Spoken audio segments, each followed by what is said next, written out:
I know it's hard because like a lot of these things, they speak like idiots. So. Yeah.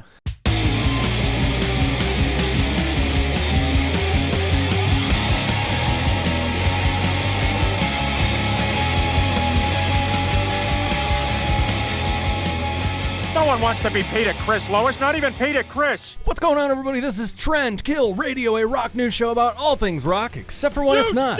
Brought to you by Miller Lite and Tux Medicated Pads.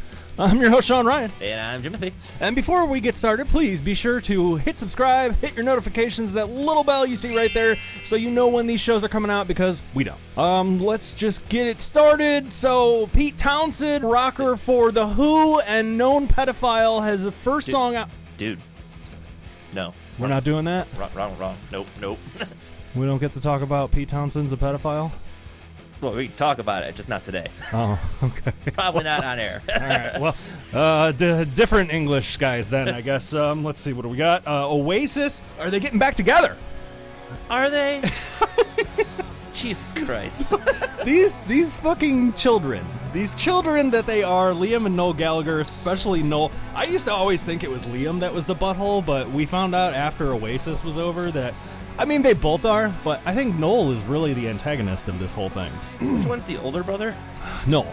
Is it? Yeah. So, recently, there was a couple interviews because Noel is going on tour with his high-flying birds. High-flying birds? High-flying birds. Shit on me car, the high-flying birds, they did! My feet, I just washed me mini! Noel has constantly dismissed this whole thing, and you know he just never wants to get back with his brother because they butt heads so much. I mean, but you know, if you're a fan of Oasis, you just know it may happen. We never know. He was just asked on Radio France and suggested that his brother Liam give him a call on the telly, but one posed the question. So sorry, that's gonna make the reel at the end. Hang on. All right, so one posed the question in Radio France if they were getting back together. Noel commented, quote, "No one has really come along to take our place, but yeah, there's something in the papers back in England today. He should get his people to call my people. They know who they are. They know where we are. Stop talking it on the fucking internet and let's see what you've got to say." End quote. So when asked if only a phone call was going to be standing in the way, Noel responded, quote, "You would think, right? You would think? He got my number. He got my manager's number. Call us. But you know that. He won't call." End quote. End quote. And we're just going to keep it going, I guess. In a separate interview with Radio X Dan O'Connell, there's another quote, and it says, quote, "Look, it's the done thing now, isn't it? Kind of everybody's getting back together, and Blur, they're playing Wembley Stadium. Everybody's getting back together. I will say that I have said this 1,000 times. If Oasis hadn't had reached their potential and there was something left to do, it would be different. But I just don't see what the point would be. It would make a load of money. I've got a load of money to do some monumental venue that I've already done them." End quote. And then he goes on to say, "It's not something that appeals to me right now, but maybe in 10 years' time." Then they said.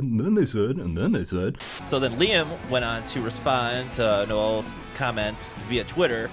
And his Twitter post says, "Here's how I see it. The little fella, aka Potato, has done a lot of damage to Oasis as a brand.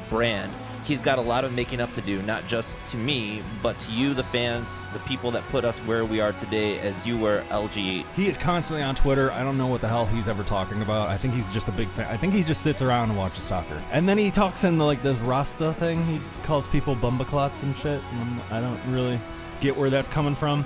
It really reminds me of Tom Hanks' son. Big up the whole island, massive. It's your boy Chatana, coming straight from the Golden Globes, you want saying? How old are they now? Fucking too old.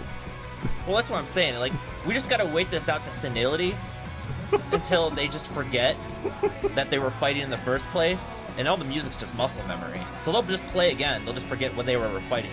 Even the 1975 vocalist, Matty Healy, who is this guy, he's getting on my nerves. He's getting a little too big for his britches. He's talking a lot of shit about a lot of people that he probably shouldn't be.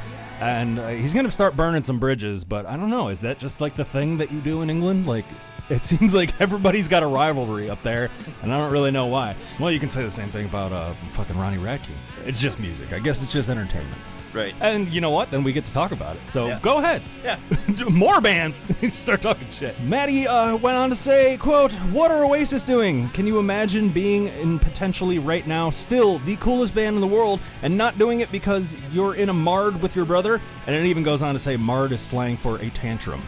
What movie is it where it's like, man, you guys are just on a whole different level of swearing? So I tell the swamp donkey to sack it before I give her a tonk in the tradesman's entrance and have a lick me yarbles. You guys are on like a completely different level of swearing over here. But Maddie continued to say, "I can deal with the dressing like they're in their 20s and being in their 50s, but acting like they're in their 20s, they need to grow up. They're men of the people, and they're sat around in like Little Venice and Highgate crying over an argument with their brother. Grow up! Headline Glastonbury! Have a good time! Have a laugh!" End quote. That is enough goddamn quotes. I'm sorry if that annoyed you. It did for me too, but it's also very interesting because I really love Oasis. I think a lot of people do. I think they were the next big like Beatles wave kind of band that like conquered the world at the time. They were huge. Right. I unfortunately missed them when they were still together, thinking, you know, it's just going to go on forever. Like most bands, like when you're a kid, you just think it's just everything's just going to go on forever. And I ended up going to see Tom Petty instead. So I mean, that was one of the best shows of my life with Tom Petty. So a great show. Ninth row, like just like left center. When did you see him? At Blossom, when I was 18. Was that the show that he had Brian Setzer open up for him? I don't recall. That's the time I saw him at Blossom. And I don't remember how long ago that was. I know it was a while ago. It could have been when you were 18. So that is all that we have today. Thank you guys so much for watching. Please be sure once again to subscribe, hit that bell, hit that notification so you know when these shows are coming out, because like I said, we don't. I'm Sean Ryan. And I'm Jimothy. And this has been Trend Kill Radio. It's still in my nose, that like that burp little. I think there's a little piece of pepperoni back there.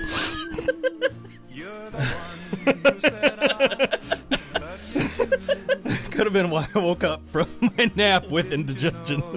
There's still it's pepperoni in my sinuses, Jim. That's how you savor it, right?